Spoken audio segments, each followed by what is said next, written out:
Welcome to my video on netrunning in Cyberpunk 2020. In this series, we'll be breaking down the rules and concepts of netrunning, continuing with the topic of infiltrating data fortresses. Like the previous video, this will be broken into two videos. One scripted video covering the important ideas and explaining how it works at the table, and a second, more off-the-cuff video in which I show you how it is done in my app. When it comes to infiltration, your main programs are going to be intrusion and decryption. Intrusion programs can be used to break through walls. These are programs like Hammer, Jackhammer, or my favorite, Portal. Some of these are noisy, some are very noisy, some are noiseless, and the rules are vague on what exactly you as the ref are to do about the noisiness of the program. It says, some intrusion programs are noisier than others. Hammer will always alert the system to a break-in, allowing it to send offensive programs to deal with the break. Jackhammer will alert the system on a roll of 8, 9, or 10 on a 1d10 roll. This check is made after the program is run, whether the wall is breached or not. Worm will alert the system on a roll of 9 or 10 on a 1d10 roll. Thanks, rulebook. The frick am I supposed to do with this? You give me exactly 3 intrusion programs, no clear system to abstract that to other intrusion programs. What's more, Worm says it does not cause alarms. To be fair to the rulebooks, though, there were only 3 intrusion programs that existed at the time. The core here is that some intrusion programs are noisier than others. I go with, if it says it's noisy, then it alerts the system. When you're going into a system, you may or may not wish to be detected, depending on why you're breaking it. Maybe you're making a distraction at one area to draw the enemy while you go somewhere else, in which case you might want to get the system's attention. Or maybe you want to keep it occupied chasing after you so your buddies in each space can slip in without being the deadest thing since sliced bread. Or maybe this is a heist if you want to get in and get out without being detected and without any sign of having done so. The 0 killed, 0 alarms run, or the give it up, Chumba, it's not going to happen. Let's assume here you're going for stealth. This means hammer, jackhammer, anything marked noisy in Rash Bartmus brain blowout is out. Sadly, this marking doesn't appear in the core rulebook. My website will have the marking, and I believe so does Cyber Smiley's site. So if you don't have that book, one of those resources will be good. As usual, I'll link Cyber Smiley's site in the description of my foundation instruction. We want to break in silently, so we want something like Worm, Portal, or Termite breaking through walls. Or, if you want to go to the front door, the back door, you'll need a decryption program. I'd go with Wizard Books. Basically just a brute force password cracker, and its strength against code walls is 6. Just use Wizard Book for all your decryption needs. So, you're kitted out for infiltration. Wizard's Book and Portal, maybe Termite as well for backup. If we don't want to be seen, we will also want stealth programs. Enemy programs will instantly notice your signals being out of the ordinary. They know you don't belong if they see you, so don't let them see you. They will also know your programs don't belong, so consider that when running programs. Anything designed to detect intrusion will detect your running programs. The ones that are out acting anyway. It'd be pretty pointless if it could detect invisibility. So be careful your programs don't get you away. You can't hide them. If you don't have a stealth program running, you'll likely be detected. They have 1d10 plus strength to detect you, and you have no program. It's a 1d10 to hide. It's not impossible you aren't detected, but very unlikely. The rules aren't clear on whether stealth programs stack. I would consider only one stealth program can be running at one time, but that's up to the ref. It comes down to whether runner can have more than one program running at one time.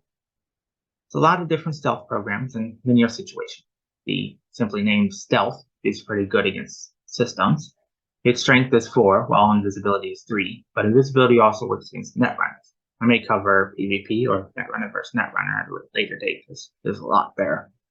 Domino is stronger than either at 5, but it also has a chance of alerting the system. We'll keep this simple and run with invisibility. Next, we want detection programs, a good way of detecting traps hidden in memory. Your best bet here is something like Smart Eye or Speed Trap. I'd go with Smart Eye as it can let you pinpoint what programs are around. Biggest issue is its range is 10 squared. The entire grid is 20 by 20 or less, so it's just detecting if an enemy programs exist in this grid. You may consider homebrewing one that works like that, but with a smaller range. There's nothing that can detect if a program is one square ahead of you.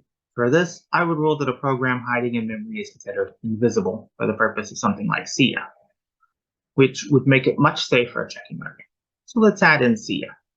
So now we have our basic infiltration kit: Wizard's Book, Portal, Thermite, Invisibility, Smart Eye, SIA.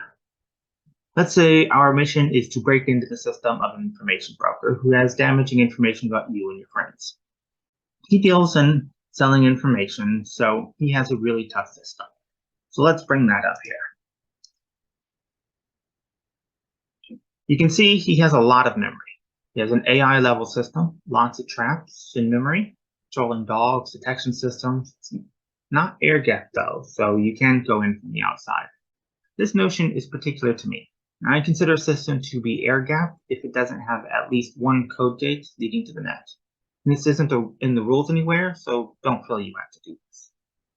His walls are all 10s, and the code gate to his main memory area is 10. This is a tough frickin' fortress. It can seem insurmountable, so let's surmount it. First thing, let's not go through the code gates. Instead, let's go to the opposite side. We want to res up invisibility and use portal on the wall. Wait 3 turns, the wall opens, no alerts. We walk through it, it closes behind us, and either deactivates or keeps running to be scanned depending on how you run it. The description isn't very clear. So, now you're in. You need to find this information in a sea of information. What's more, you don't know which are trapped. That's where Smart Eye comes in. Activate it, and you can tell there is a program. Then 10 squares. A lot of help there. There's 10 programs within 10 squares of you, but you can also zero in on them. You can know the nature of different programs nearby. Doing so, you see there means a ton of programs in this area hiding in memory. So we use SIA to check nearby memory. If you can afford to go slow and cautious, this can work.